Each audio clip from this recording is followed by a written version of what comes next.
Hello, everyone, and welcome to this discussion in Leviticus chapter 26 and 27, the last two chapters of this book. Today, we'll explore the profound messages contained within these chapters. Let's get into it. Leviticus 26 outlines the blessings that come from obedience and the punishments that result from disobedience. The chapter serves as a covenantal document highlighting the rewards God grants for following his commands and the consequences for failing to do so. Moses delivered these messages to the Israelites. Verses 1 to 13 focuses on blessings for obedience. God promises blessings contingent upon the Israelites' adherence to his statutes. The blessings include agricultural prosperity, such as rain in their season, increased land productivity, and abundant harvests. Now, social stability is also highlighted, with promises of peace and security within the land. Verses 7 and 8 emphasize military success against enemies, ensuring that even a small number of Israelites can chase away a more significant number of adversaries. These blessings culminated a promise of God's presence among his people, portraying a picture of divine favor and a close relationship between God and the Israelites. God's affirmation in verse 13 recalls the redemptive act of freeing the Israelites from the Egyptian slavery, reinforcing his ongoing commitment to their well-being. Now, punishment for disobedience is next in verses 14 to 46. Alternatively, disobedience brings different set of consequences marked by a series of escalating punishments.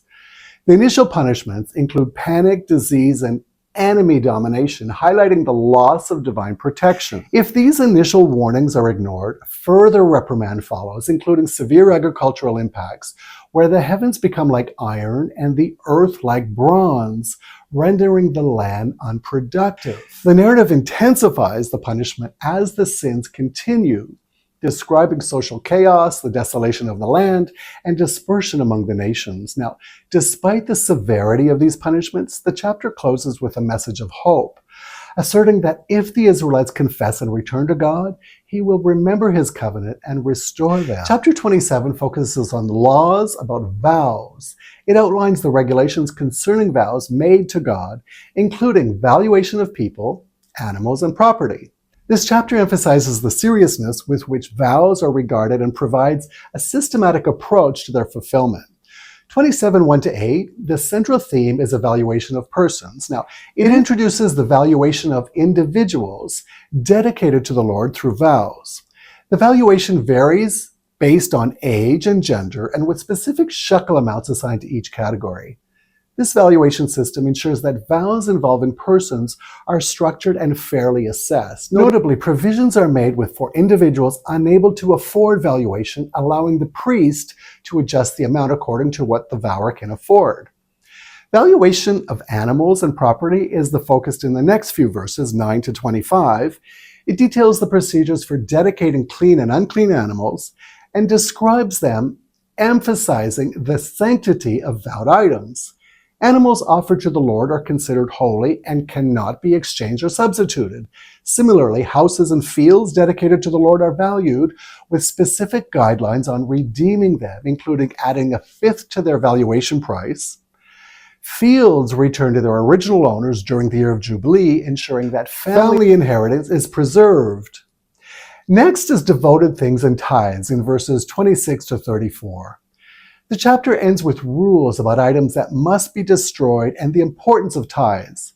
Firstborn animals, which belong to God, cannot be dedicated. This chapter emphasizes that things devoted to the Lord, whether people or property, are holy and cannot be removed. Tithes from land produced and livestock are also considered sacred, with guidelines on redeeming them if needed. Tithes are a portion of one's income or produce given as an offering to the Lord. In Leviticus 27, tithes are mentioned as holy and belonging to the Lord. This includes tithes from the produce of the land and livestock. The concept of tithing emphasizes the principle of dedicating a portion of one's resources to God as an act of worship and acknowledgement of his provision. It reflects the importance of recognizing God's sovereignty over all aspects of life, including material possessions. Leviticus 26 and 27 summarize the conditional relationship between God and Israel, emphasizing blessings for obedience and dire consequences for disobedience. They also address the seriousness of vows, providing a framework for understanding the sacredness of dedicating people and property to God. Together, these chapters underscore the overarching theme of Leviticus, the necessity of holiness, obedience, and faithfulness in maintaining a covenantal relationship with God.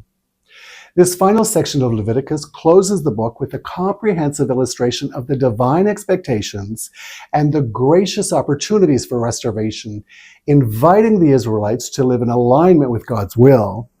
Praise God. I'll leave it here for today. If you are following along, we've now completed 4 books. Next, I'll continue in the book of Numbers. Have a great day and God bless.